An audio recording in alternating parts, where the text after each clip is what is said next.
તુલસી એક પવિત્ર ઔષધિ જેના સંસ્કૃતમાં અનેક નામ છે, જેનું મહત્વ જન્મથી લઈને મૃત્યુ સુધીની દરેક વિધિમાં, દરેક પ્રસંગમાં તેને અગ્રગણ્ય ગણવામાં આવે છે. તો ચલો આગળ જાણીએ શું છે તુલસી, તુલસીના પ્રકારો અને તુલસી વિશેનો સમગ્ર વિશેષ અહેવાલ. આયુર્વેદ ડોક્ટર નીરજ મહેતાએ જણાવ્યું હતું કે જેની તુલના ન થઈ શકે તેને તુલસી કહેવામાં આવે છે. તુલસીના બે પ્રકાર છે, જેમાં પ્રથમ શ્યામ તુલસી અને દ્વિતીય રામ તુલસી. આદિ અનાદિ કાળથી તુલસી ઘરના આંગણે વાવવામાં આવે છે, જેને પાછળનું કારણ સૌથી મોટું એ છે કે ઋષિ મુનિઓ જાણતા હતા કે એન્ટીબેક્ટેરિયા તત્વો જે હોય છે તેને તુલસી જ નાબૂદ કરી શકે છે, જેના કારણે ઘરના આંગણે તુલસીનો ક્યારો જોવા મળે છે. આધ્યાત્મિક રીતે નહીં પરંતુ વૈજ્ઞાનિક રીતે તુલસીનું મહત્વ ખૂબ વધુ છે, કારણ કે ઘરમાં વાવવામાં આવેલી તુલસીને જ્યારે પવન સ્પર્શીને જાય તો તે હવાને શુદ્ધ કરી દેશે અને તે લોકોના શ્વાસોચ્છ્વાસે ફરે છે. પરિણામે જે અસાધ્ય રોગ હોય તેને પણ દૂર કરી શકાય છે. હું doctor Neeraj Mehta, Shri VM Mehta institute of Ayurveda Anandpar ખાતે દ્રવ્યગુણ વિભાગમાં પ્રોફેસર તરીકે ફરજ બજાવું છું. આજે આપણે તુલસી વિશે વાત કરીશું. સૌથી પહેલા તુલસી વંદનાથી શરૂઆત કરીએ. તુલસી પત્ર સંયુક્તે જલે સ્નાનમ ચરેદ્યતિ સર્વ પાપ વિનિર્મુક્તો મોદતે વિષ્ણુ મંદિરે સ્નાને દાને તથા ધ્યાને પ્રાશને કેશવાર્ચને તુલસી દહતે પાપમ કીર્તનમ રોપણે કલો તસ્યા મૂલે સ્થિતો બ્રહ્મા મધ્યે દેવો જનાર્દનઃ મંજર્યો વસતે રુદ્ર તુલસી તેન પાવની. તુલસીના જળથી સ્નાન કરવાથી બધા જ પાપમાંથી મુક્તિ મળે છે એવું સ્કંદ પુરાણમાં કહેલું છે. પદ્મ પુરાણમાં કહ્યું છે કે એના મૂળમાં બ્રહ્મા, વચ્ચેના ભાગમાં વિષ્ણુ, એની મંજરીમાં રુદ્ર વસે છે. તુલસી આટલી પાવન છે. તુલસી નામનો અર્થ જ જે છે એ રીતનો છે, કોઈ પણ વસ્તુ સાથે, કોઈ પણ બીજા ફૂલ સાથે એની તુલના થઈ શકે નથી તેમ નથી. એવું એ અદ્ભુત કોઈ પણ બીજા ફૂલ સાથે કે કોઈ પણ બીજા પ્લાન્ટ સાથે એની તુલના થઈ શકે એમ નથી. એવું અદ્ભુત આક્ષુપ હોવાથી એનું નામ તુલસી પડ્યું છે. તુલસીના બે પ્રકારો સામાન્ય રીતે જોવા મળે છે, જે શ્યામ તુલસી અને રામ તુલસી તરીકે ઓળખાય છે.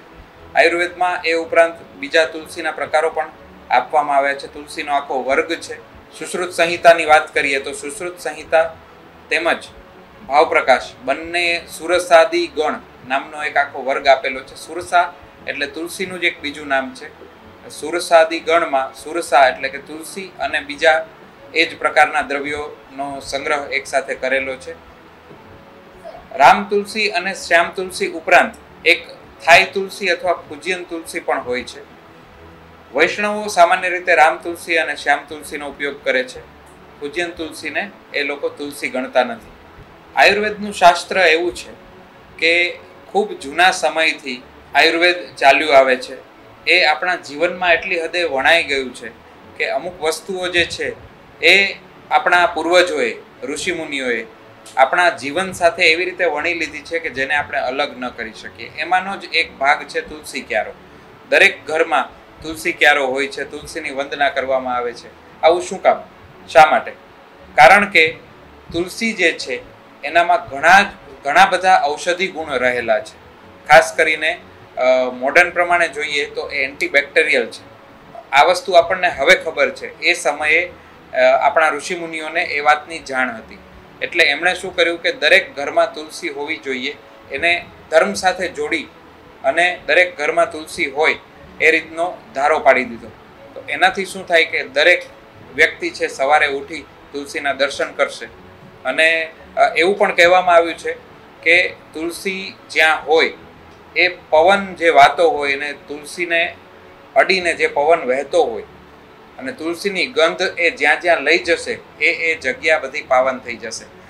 સિમ્પલ વસ્તુ છે, જે એન્ટીબેક્ટેરિયલ કહ્યું છે એ જ ફોર્મ્યુલા અહીંયા કામ કરે છે. તમે જોશો તો તુલસી જ્યાં હશે ત્યાં મચ્છર પણ ઓછા થતા હશે. તો એ બધી આ જ કારણોથી એ બધી વસ્તુ છે. બીજું કે ઘરમાં તુલસી હોય તો તમે એનો યેન કેન પ્રકારે એનો ઉપયોગ કરવાના જ છો. પ્રસાદી ધરાવો છો તમે ભગવાનને. સામાન્ય રીતે તમે જોશો તો પ્રસાદી દરેક શુગરવાળી વસ્તુ હશે, સ્વીટ વસ્તુ હશે, તમે શીરો ધરાવો કે તમે લાડવા ધરાવો, તો દરેક વસ્તુમાં ઉપર તુલસીના પત્ર મૂકવાનો આપણે ત્યાં રિવાજ છે. જે કફ વધારે એવા દ્રવ્યો બધા છે એ આપણે પ્રસાદમાં વાપરતા હોઈએ છીએ. એની સામે કફને ઘટાડે એવી તુલસી મૂકવામાં આવે છે. એક વસ્તુ તો છે જ કે એ કફ ને વધતો અટકાવશે. એ ઉપરાંત બીજી વસ્તુ એવી છે કે એ એન્ટીબેક્ટેરિયલ હોવાથી એ જે તે જીવજંતુનો પણ નાશ કરશે. તો બેક્ટેરિયા, વાયરસ બધાનો નાશ કરતી હોવાથી, અને આપણે જોયું કે કોરોના દરમિયાન પણ તુલસીનો આપણે ભરપૂર ઉપયોગ કર્યો. તુલસીના 5 થી 6 પાન રોજ સવારે ચાવવાથી ઘણા બધા રોગોમાંથી મુક્તિ મળે છે. એટલા માટે ઋષિમુનિઓએ આ વાત કરી છે. જીર્ણ જ્વર કે કોઈ પણ પ્રકારનો સાદો તાવ, એ કોઈ પણ પ્રકારના તાવથી તુલસી રક્ષણ કરે છે. તેમજ બધા જ પ્રકારના કફના રોગો, અને સામાન્ય રીતે જ્યારે ઋતુ સંધિકાળ આપણે એને કહીએ, 2 ઋતુ જ્યારે ભેગી થતી હોય ત્યારે એ સમય એવો હોય છે કે એ સમયે ઋતુ સંધિના કારણે આપણું જે સ્વાસ્થ્ય છે, આપણું જે ઇમ્યુનિટી આપણી જે છે એ ડાઉન થઈ જતી હોય છે. તો એમાં તુલસી બહુ સરસ કામ કરે છે, આપણી ઇમ્યુનિટીને બૂસ્ટઅપ કરતી હોય છે. તો એટલા માટે જો એ વસ્તુનો તમે રોજ ઉપયોગ કરો તો તમારી ઇમ્યુનિટી વધવાની છે. એટલા માટે થઈને આ વાત કરેલી છે. બીજી એક વાત હું અહીંયા કહી દઉં કે જ્યારે આપણે તુલસીના ગુણોની વાત કરીએ છીએ તો તુલસી કોણે ન લેવી એ પણ આપણે જાણી લઈએ. તો સામાન્ય રીતે જે પિત્ત પ્રકૃતિના મનુષ્યો છે એ લોકોએ તુલસીને અવોઇડ કરવી જોઈએ અથવા ઓછી લેવી જોઈએ, કારણ કે એ એમને ગરમ પડી શકે. બીજું કે તુલસી શુક્રનો પણ નાશ કરનારી છે, એટલા માટે પણ એને અવોઇડ કરવી જોઈએ. વાત પ્રકૃતિ અને કફ પ્રકૃતિવાળા માટે તુલસી ખૂબ જ ઉત્તમ છે. પિત્ત પ્રકૃતિવાળાને જો અનુકૂળ આવે તો એ 2 પાન સવારમાં ચાવી શકે છે. 5 થી 7 પાન જે વાત પ્રકૃતિ અને કફ પ્રકૃતિવાળા માટે છે. આયુર્વેદ પ્રમાણે ડાયાબિટીસ, જીર્ણજ્વર, કફના બધા રોગો, વાયુના બધા રોગો, એ ઉપરાંત વ્યવહારમાં અત્યારે જોઈએ તો બ્રેસ્ટ કેન્સરમાં પણ એનો ઉપયોગ થાય છે. તો આયુર્વેદ પ્રમાણે એનું રસપંચક જોઈએ તો એ કટુ, તિક્ત, કષાય એટલે કે તીખો, કડવો અને તુરો રસ ધરાવે છે.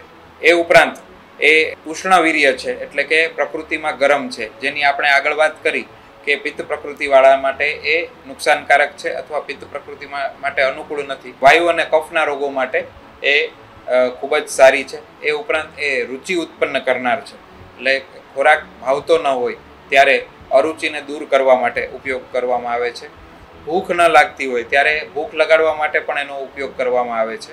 બીજું, તુલસી દુર્ગંધીહર છે. તો આપણે જોઈએ છીએ કે જન્મથી લઈને મૃત્યુ સુધી બધા જ અલગ અલગ પ્રસંગોએ આપણે તુલસી વાપરતા હોઈએ છીએ. તો એનો ઉપયોગ એ જ છે કે એ દુર્ગંધીને દૂર કરે છે, અને એ જ્યાં સુધી હશે ત્યાં સુધી પવિત્રતા ત્યાં રહેશે. અને આમ પણ તમે જોયું હશે, ઘણા બધાએ આવું અનુભવ્યું હશે કે જો તુલસીને પ્રોપર તમે ધ્યાન ન આપો તો બહુ જલ્દી તુલસી બળી જતા હોય છે. આવું તમે અનુભવ્યું હશે. આ તબક્કે મને સાગર સાહેબનો એક શેર યાદ આવે છે કે બસ ઇતની બાત पे माँ शहर चलने को नहीं राजी, बस इतनी बात पे माँ शहर चलने को नहीं राजी, अगर वो गांव छोड़ेगी तो તુલસી सूख जाएगी. તો તુલસી સુકાઈ ન જાય એટલા માટે થઈ અને દીકરાના ઘરે માં આવવા તૈયાર નથી. આ આપણી સંસ્કૃતિ છે કે એક માં છે એ દીકરાની પહેલાં તુલસીનું મહત્ત્વ વધારે આપે છે, કારણ કે આપણા વ્યવહારમાં તુલસીને આપણે એ રીતે વણી લીધી છે. મેલેરિયા અને ડેન્ગ્યુ ફીવરમાં તુલસી વાળું ગરમ કરેલું પાણી લેવું ખૂબ જ હિતકારી છે, જે કોરોનામાં પણ આપણે ઉપયોગ કરી ચૂક્યા છીએ. એ ઉપરાંત મધ સાથે તુલસી લેવાથી ખાલી કોમન કોલ્ડ અને કફ જ નહીં પણ બ્રોન્કાઇટિસ અને અસ્થમા જેવા રોગો પણ દૂર થાય છે. એ ઉપરાંત કિડની સ્ટોનમાં પણ તુલસી વપરાય છે. બાળકોના કૃમિના રોગમાં અને બાળકોના અન્ય રોગોમાં પણ તુલસી વપરાય છે. આ પ્રમાણે તુલસી ઘણા બધા રોગોમાં ઉપયોગી છે.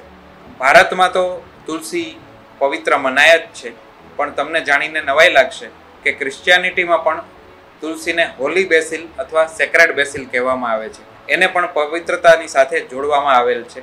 એનું કારણ છે કે એ લોકો એવું માને છે કે જ્યારે જીસસને ક્રુસિફાઈ કરવામાં આવ્યા હતા એ પછી એ જે જગ્યાએ ક્રુસિફાઈ થયા હતા ત્યાં તુલસીના છોડ ઉગી આવેલ એટલા માટે એને હોલી બેસિલ અથવા સેક્રેડ બેસિલ તરીકે ઓળખવામાં આવે છે.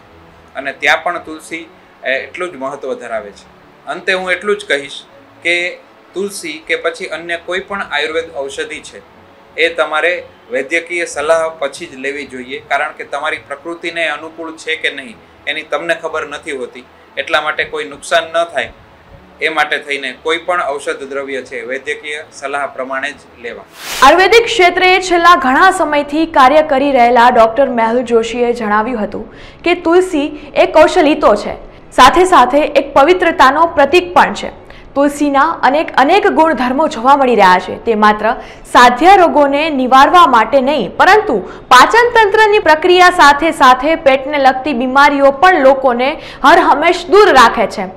પિત્તના રોગો માટે પણ ખૂબ જ અસર કરે છે અને પરિણામ સ્વરૂપે માનવમાં રહેલા સ્ટ્રેસ અને તણાવને દૂર કરવામાં પણ એટલી જ મદદરૂપ થાય છે. બેઝિકલી આયુર્વેદની દ્રષ્ટિએ પહેલાં હું તમને વાત કરું કે આયુર્વેદમાં તુલસીનું વર્ણન કઈ રીતે, તો તુલસીનું એક નામ છે સુરસા. જે આયુર્વેદની બૃહત્રયી જે કીધી છે એ બૃહત્રયીની અંદર ક્યાંય પણ તુલસી શબ્દનું વર્ણન નથી. પહેલાં સુરસા તરીકે હતું. સુરસા શબ્દ ઇટસેલ્ફ જે છે દેવોને પ્યારી અથવા તો જે દેવો સાથે સંલગ્ન છે એ એનું નામ છે. સૌથી પહેલું નામ એનું સુરસા છે. હવે એ સુરસાનું વર્ણન તુલસી તરીકે ભાવમિશ્ર નામના એક આપણા ઋષિ વૈદ્યરાજ હતા કે જેમણે એની રચના કરી છે. તો ભાવપ્રકાશના પુષ્પ વર્ગની અંદર તુલસીનું વર્ણન કર્યું છે. તો એનો એક શ્લોક છે, એ શ્લોક હું તમને આખો એલોબરેટ કરીશ. તુલસી માટે કીધું છે, તુલસી સુરસા ગ્રામ્યા સુલભા બહુમંજરી અપેત રાક્ષસી ગૌરી ભૂતગ્નિ દેવદુંદુભિ તુલસી કટુકા તિક્તા હૃદયો ઉષ્ણા દાહ પિત્તકૃત દીપની કુષ્ઠ ક્રચ્છ હાસ્ર પાર્શ્વરૂક કફવાત જીત શુક્લા કૃષ્ણા ચ તુલસી ગુણસ્તુલ્યૈ પ્રકીર્તિતા.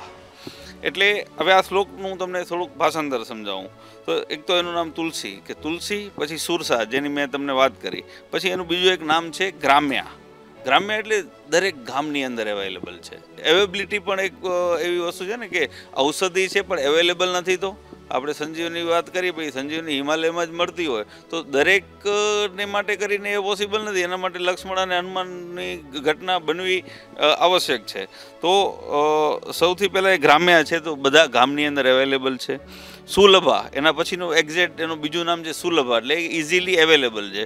પછી બહુમંજરી, બહુમંજરી એટલે ઉપર જે એના બીજ છે ને આપણે મંજરી કહેતા હોઈએ છીએ, તો બહુમંજરી છે. પછી અપેત રાક્ષસી, જે રાક્ષસો ઉપર વિજય મેળવ્યો છે જેણે. હવે આ રાક્ષસો હજી આગળ બીજું હું તમને સમજાવીશ કે રાક્ષસ શું છે. ગૌરી, આપણે જે કીધું ને પવિત્ર, તમે એનું નામ જ માં ગૌરી ઉપરથી છે એટલે એ એનું પવિત્રતા સૂચક છે. પછી છે ભૂતગ્નિ. હવે રાક્ષસ ભૂત, જે રાક્ષસને ભૂત ભગાડે એની પવિત્રતાની પછી પ્રશ્નચિહ્ન ન હોય ને, પણ એ ભૂતકને શું છે એ સમજાવું તમને. અને પછી છે દેવદુંદુભી. દેવદુંદુભીનો મતલબ કે જે દેવો જેની દુંદુભી ગાઈ અને જેનું વખાણ કરે છે એ આ તુલસી છે. તો હવે આમાં બે શબ્દ, એક આવ્યું રાક્ષસી અને બીજું આવ્યું ભૂતગ્નિ. એ પણ એક જાતની છે ને આપણે દિગ્રક્ષણ કરતા હોઈએ. દિગ્રક્ષણ એટલે કે ભૂત પ્રેત અને એનાથી બચવા માટે. એટલે આપણે ભૂત એટલે કોઈ આત્મા અને એની વાત નથી કરતા હોતા. જ્યારે આપણે સાયન્સના સંદર્ભમાં આપણે વાત કરીએ ને તો એ ભૂત એટલે કે જે આપણે જોઈ નથી શકતા. આપણી આંખની તરંગ લંબાઈ એક ફિક્સ હોય છે કે આપણે એક તરંગ લંબાઈથી વધારે આપણે કલર જોઈ નથી શકતા. એટલે એના પછીની તરંગ લંબાઈમાં જે વસ્તુઓ છે એ વસ્તુઓ જે આપણા શરીર ઉપર ઇફેક્ટ કરતી હોય, જેમ કે માઇક્રોબાયોઝમ બધા છે, તો એ આપણને આપણે જોઈ નથી શકતા. એટલે એની જે આપણી ઇફેક્ટિવિટી આપણા શરીર ઉપર થતી હોય એને નુકસાનકારક ઇફેક્ટિવિટી દૂર કરવા માટે જે દ્રવ્યો વપરાય છે એને ભૂતગ્નિ કહેવાય છે. એટલે અત્યારે તમે ભૂતગ્નિનો હવે તમે કદાચ સ્પષ્ટ થયું હશે કે ભૂતગ્નિ એટલે કે જે પેલા આપણે સમજીએ એ જાતનું ભૂત પ્રેત પલિતવાળું નહીં, પણ આ એક જાતનું એન્ટી માઇક્રોબિયલ એક્ટિવિટી માટેની વાત છે. સેમ એ રીતે બીજું છે રાક્ષસી. હવે રાક્ષસીનું લિટરલી મિનિંગ એવું થાય રક્તસ્ય પાનમ કરોતી રાક્ષસ, જે લોહી પીવે એને રાક્ષસ કહેવાય. બરાબર. તો હવે શરીરની અંદર લોહી કોણ પીતું હોય? તો કે જે આજે બેક્ટેરિયા કે અમુક પેરાસાઇટ હોય, તો પેરાસાઇટ વર્ડ જ લોહી પીવા માટેનો છે કે એ લોહી પીતું હોય. તો એ એન્ટી પેરાસાઇટિક એક્ટિવિટી અપેત રાક્ષસી એટલે કે જે રાક્ષસી જે માઇક્રોધમ છે એના ઉપર જેણે વિજય મેળવ્યો છે. એટલે આ આપણા ઘરની આગળ રાખીએ આટલા એના ખાલી નામમાં આટલા ફાયદા છે. પહેલાના સમયથી જ ઋષિ મુનિઓ અને વડીલો કહે છે કે દરરોજ સવારે તુલસીના 4 થી 5 પાન મોઢામાં રાખવા અને ચાવવા. તો એ પાછળનું સાયન્ટિફિક રીઝન શું? હવે પછી આવે છે કે તુલસીના ગુણ શું છે. તુલસીના ગુણમાં કીધું છે કે તુલસી કટુકા તિક્તા એટલે કે એ તીખી છે અને કડવી છે. હૃદય તો જો તમે ખાશો ને તો તમને ક્યારેક નહીં ગમે એવું નહીં થાય, એટલે એને હૃદય કીધું છે. એટલે તમે ખાઈ શકો. પહેલી વસ્તુ તો તમને જ્યારે કાંઈ પણ વસ્તુ કંટાળો આવતો હોય ને તો આપણે એવી વસ્તુ કરી જેનાથી આપણને મજા આવે. તો આ તુલસીનો પત્તો એક એવી વસ્તુ છે કે તમે સહેજે પોતાના મોઢામાં મૂકશો ને તો તમને મજા આવશે. એટલે સવારના તમે ઉઠ્યા હોય, રાતનો જે તમારો થાકોડો હોય, તમે ખાલી એને મોઢા મૂકો. તમે એના હું હજી બીજા ગુણ કાંઈ નથી કહેવા માંગતો, પણ હૃદય ગુણ છે ને એ હૃદય ગુણ ઇટસેલ્ફ તમને સવારના પ્રફુલ્લિત કરવા માટે ઇનફ છે. જો સવાર તમારી પ્રફુલ્લિત હશે તો દિવસ તમારો સારો જશે. બીજી વસ્તુ કે હૃદય જે ગુણ કીધું છે એને જો બીજું આપણે એલોપેથી સાયન્સ પ્રમાણે ગણીએ ને તો એનામાં કેફેન ગુણ આવે છે. હવે કેફેન છે ને એનો મૂળ કામ છે મૂડ ચેન્જ કરવાનો. આપણે સવારના કદાચ સારું ન લાગતું હોય તો આનાથી આપણને વેલબિંગ સૌથી પહેલાં આપણને ફીલ થાય. પછી ઉષ્ણ દાહ પિત્તકૃત આયુર્વેદની આ વિશેષતા છે કે જે વસ્તુની સાઈડ ઇફેક્ટ છે ને એ પણ ચોખ્ખું કે તુલસીના ગુણોની તો આપણે વાત કરીએ છીએ, પણ હું તમને આ જણાવી દઉં કે તુલસી ઉષ્ણ છે, કે પ્રેગ્નન્સી છે, કે અમુક તમને જ્યારે પિત્તના રોગો છે, એલર્જીક છે, તમને ચામડીના એવા રોગો છે કે જેની અંદર તમારે ઉષ્ણતા વધી જતી હોય તો એવા ટાઈમે તુલસી નથી ખાવાની. બરાબર. એટલે ઉષ્ણ દા અને પિત્તકૃત છે, એટલે એનાથી એસિડિટી જેવું પણ તમને થઈ શકે છે. એટલે એ તમારે પોતાએ ચેક કર્યું અથવા તમારે વૈદ્ય પાસે સલાહ લઈને પછી તમારે તુલસી લેવાની. તુલસી લઈ શકો છો, જનરલી લઈ શકાય છે, પણ આ કન્ડિશન્સ થોડીક વેરી છે. હવે છે દીપની, એનું એક આગળ છે દીપની કુષ્ઠ કૃચ્છ આશ્ર. હવે દીપની એટલે કે જે ભૂખ લગાડે, એટલે કે તમારું જે ડાયજેસ્ટિવ જેટલા પણ તમારા પ્રોબ્લેમ છે એ બધાને રિકવર કરવા. સવારના તમે 4 પાન જો તમે ચાવો તો એનો એક તો સ્વાદથી તમને હૃદયનો ગુણ તો તમને મળે જ છે. એના પછી જ્યારે આ દીપની ગુણ છે તો દીપની મતલબ છે કે ભૂખ લગાડવી. એક સીધી વસ્તુ છે કે જો તમને ભૂખ સારી લાગશે ને તો પાચન પણ સારું થશે, ને પાચન સારું થશે ને તો આગળનું મેટાબોલિઝમ ઓટોમેટિક સારું થશે. પછી કીધું છે કુષ્ઠ, એટલે આયુર્વેદમાં કુષ્ઠ એટલે ચામડીના બધા જ વિકારો આવી જાય. મેં તમને કીધું કોઈ સ્પેસિફિક કન્ડિશનમાં ચામડીમાં રોગમાં નથી વાપરવાનું, પણ કુષ્ઠ એટલે મોટાભાગની તમારે ચામડીની કન્ડિશનમાં તમે વાપરી શકો છો. પછી છે કૃચ્છ આશ્ર. કૃચ્છ આશ્રનો મતલબ થાય કે કષ્ટતાથી આર્તો પ્રવૃત્તિ, એટલે કે જે માસિક જે લેડીઝને આવતું હોય એમાં જ્યારે તકલીફ પડતી હોય, કષ્ટતા થતી હોય તો એના માટે વપરાશે. એટલે મેં ચોખ્ખું કીધું કે પ્રેગ્નન્સીમાં તમારે તુલસીના પાન નથી લેવાના. પછી પાર્શ્વરોગ. હવે પાર્શ્વરોગ એક એવી બીમારી છે આયુર્વેદમાં કે જે પાંસળીના દુખાવા કહેવાય. હવે પાંસળીના દુખાવા મસ્ક્યુલર પણ હોઈ શકે અને બેઝિકલી તમને જે ફેફસાની અલગ અલગ બીમારીઓ છે, પ્લ્યુરેસી વગેરે, તો એના કારણે પણ થઈ શકે, તો એમાં પણ વપરાય. પછી કફ વાત જીત, એટલે આયુર્વેદ પ્રમાણે જે કફની બીમારીઓ છે તો કફ અને વાયુની બીમારીમાં ઉપયોગી થાય. એના 2 પ્રકાર કીધા છે તુલસીના મુખ્યત્વે. શુક્લા કૃષ્ણ ચ તુલસી ગુણસ્તુલ્ય પ્રકૃતિતા, એટલે કે એક શ્વેત તુલસી કીધી છે શુક્લા અને બીજી કીધી છે કૃષ્ણ. એટલે આયુર્વેદ મૂળ 2 તુલસીને 2 પ્રકાર માને છે, પણ વ્યવહારમાં આપણને ત્રીજી તુલસી જે જંગલી તુલસી કહેવાય, વન તુલસી કહેવાય, એ પણ મળતી હોય છે, પણ આપણે ઉપયોગમાં આ 2 તુલસીને જનરલી લેતા હોઈએ છીએ. એમ કહેવામાં આવે કે તુલસીનો ઉપયોગ છે ને લગ્ન વિધિથી લઈને મૃત્યુ વિધિ સુધી પહેલાં એનો ઉપયોગ થાય. દરેક પૂજા પાઠ વિધિ ગમે પણ હોય પણ એનો પહેલાં ઉપયોગ થાય. તો એ પાછળનું કારણ શું? કેમ પહેલાં એનો જ ઉપયોગ? આપણે છે ને જ્યારે તુલસી છે એનું એક એન્ટીઓક્સિડન્ટ ગુણ છે કે જે એલોપેથી પ્રમાણે આપણે એના ગણીએ ને તો એ જે એન્ટીઓક્સિડન્ટ છે ને એ આપણે હંમેશા આપણા શરીરને કોઈ પણ કન્ડિશન હોય ત્યારે રિક્વાયરમેન્ટ હોય જ છે. હવે મૃત્યુ ટાઈમે શું છે કે લોકો મૃત્યુ પછી આપતા હોય છે, પણ જનરલી એવો પ્રયાસ હોતો હતો જે તે વખતે કે મૃત્યુ આપણને નજીક લાગે ત્યારે એ આપણે આપવાનું હોય કે જો એનો એન્ટીઓક્સિડન્ટ ગુણ કે એની ઇફેક્ટિવિટીના કારણે જો લોન્જીવિટી કે એ મળી શકે તો એક એના માટે કરીને. બીજું મેં તમને આનામાં વાત કરી કે એના ગુણ છે હૃદય જે મૂડ ચેન્જિંગનો ને એ બધી છે, તો એ ઇફેક્ટિવિટીના કારણે તમે કોઈ પણ પ્રસંગ તમે લ્યો તો એ પ્રસંગ તમારો સારી રીતે, તમારું મન સારું હશે તો તમારો પ્રસંગ સારું જશે. તો બેઝિકલી આના જે બહુ ડીપમાં પછી એના બીજા ફાયદાઓ તો આમ ઔષધિ છે, અને ઔષધિમાં આને ક્વીન ઓફ હર્બ કીધું છે. ક્વીન ઓફ હર્બની અંદર તો ઘણું બધું તમને મળી રહે, પણ બેઝિકલી જે મને એવું લાગે છે કે આ બે વસ્તુના કારણે તમારી બધી જ વસ્તુઓની અંદર તમે આને આપણે વ્યવહારમાં પણ આને લેતા હોઈએ છીએ. બીજું એ કે તુલસી છે ને ઘણા બધા રોગોને દૂર કરે, જેમ કે ડાયાબિટીસ નિયંત્રણ હોય, વજન ઘટાડવાનું હોય, હેર કે સ્કિનના પ્રોબ્લેમ્સ હોય, અને ઇવન બ્રેસ્ટ કેન્સર હોય કે એવા બધા રોગમાં આ કઈ રીતે ઉપયોગી થાય? મેં તમને રોગો અત્યારે આમાં તમને મેં અત્યારે બતાવ્યા કે આટલા રોગો એ રિકવર કરે છે. હવે એનામાં છે ને એક મોટો ગુણ છે કે જે આપણે એડ્રીનાલિન ઇફેક્ટ જે કહેવાય ને શરીર ઉપર, એડ્રીનાલિન ઇફેક્ટમાં એવું હોય કે આપણા શરીરનું કોર્ટિસોલ એ કંટ્રોલ કરે છે, તો એ શરીરની અંદર સાકરનું પ્રમાણ વધારી દે. શરીરમાં જો સાકરનું પ્રમાણ વધે તો એક ડાયાબિટીસ તમને ખ્યાલ જ છે કે થાય, પણ ડાયાબિટીસ સિવાય પણ સ્ટ્રેસની જે બધી આજે તમે જે ઘણા બધા જે ડિસીઝ કીધા ને એ સ્ટ્રેસ રિલેટેડ હતા, કે એ સ્ટ્રેસના કારણે થતા હોય. તો આ જે કોર્ટિસોલ છે, કોર્ટિસોલનું આ તુલસી છે એ લિમિટેશન કરી નાખતું હોય છે, એટલે એના કારણે જે રેગ્યુલર જે સુગર છે એ એટલી જ રહેશે, એનાથી વધશે નહીં. બીજું કે આના દીપનીય પાચનીય જે ગુણ કીધા તમને, કે એ દીપનીય પાચનીય ગુણના કારણે શું કરે કે એ તમારું સુગરને પચાવવાનું પણ કામ કરશે. જે કાર્બોહાઈડ્રેટમાંથી જે આપણી સુગર બનતી હોય તો એ સુગર પચી અને એ એનર્જીમાં કન્વર્ટ થશે. તો ઇનફેક્ટ આનામાં તમારે સુગર તો બનશે નહીં, પણ સુગરનો આમાં ઉપયોગ પણ થશે. બીજું તમે બ્રેસ્ટ કેન્સરની વાત કરી કે બ્રેસ્ટ કેન્સરની અંદર તો આમાં મેં તમને વાત કરી કે કૃચ્છ્ર આશ્ર એટલે કે એ આર્તો ઉપર કામ કરે છે. આર્તો એટલે તમારું યુટ્રસ ઉપર, જો જે વસ્તુ યુટ્રસ ઉપર કામ કરતી હોય એટલે એ ફિમેલ હોર્મોન જે હોય એ હોર્મોન ઉપર એની ઇફેક્ટ આવવાની છે. એટલે જો તમારું મેન્સિસ જો રેગ્યુલર કરવું હોય ને તો ફિમેલ હોર્મોનને રેગ્યુલેટ કરવા પડે, ને ફિમેલ હોર્મોન રેગ્યુલેટ થાય તો ઓટોમેટિક તમારે બ્રેસ્ટ કેન્સર થવાની શક્યતા ઘટી જાય.